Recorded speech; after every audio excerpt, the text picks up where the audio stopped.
Anak! Anak, hindi ka nakatulog? Inang, hindi po ako tapuan ng antok eh.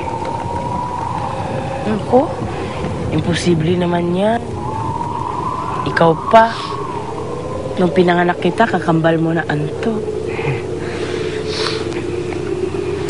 Baka naman pinapwersa mo ng sarili mo, ha? Magpahinga ka naman. Inang, hindi po talaga ako makalagay eh.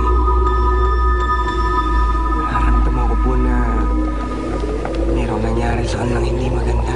Huwag na. Manalangin na lang tayo, ha?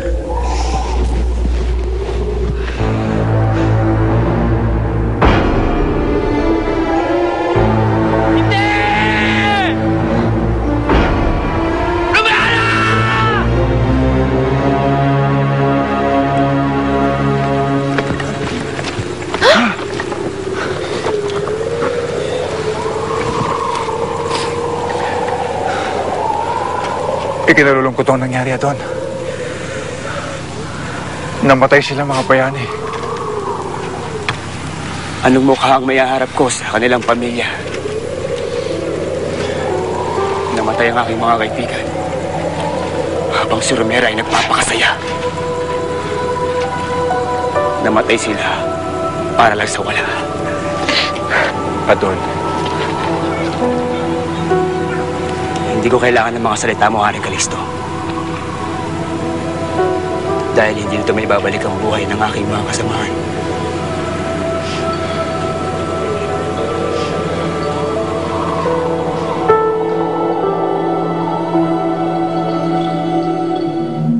Hindi na, ayaw gumana.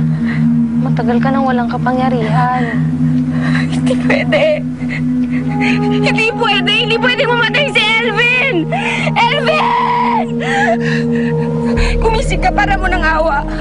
Elvin, ikaw na lang ang natitira kong dahilan para mabuhay.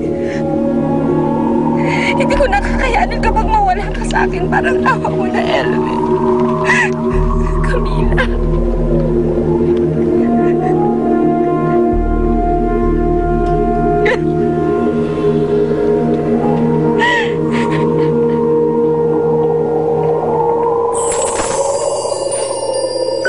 Gwendina, ang buhok mo! Gwendina, ang buhok mo!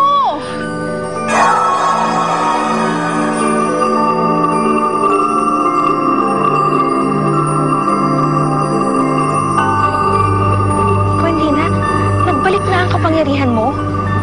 Hindi ko alam. Hindi ko alam.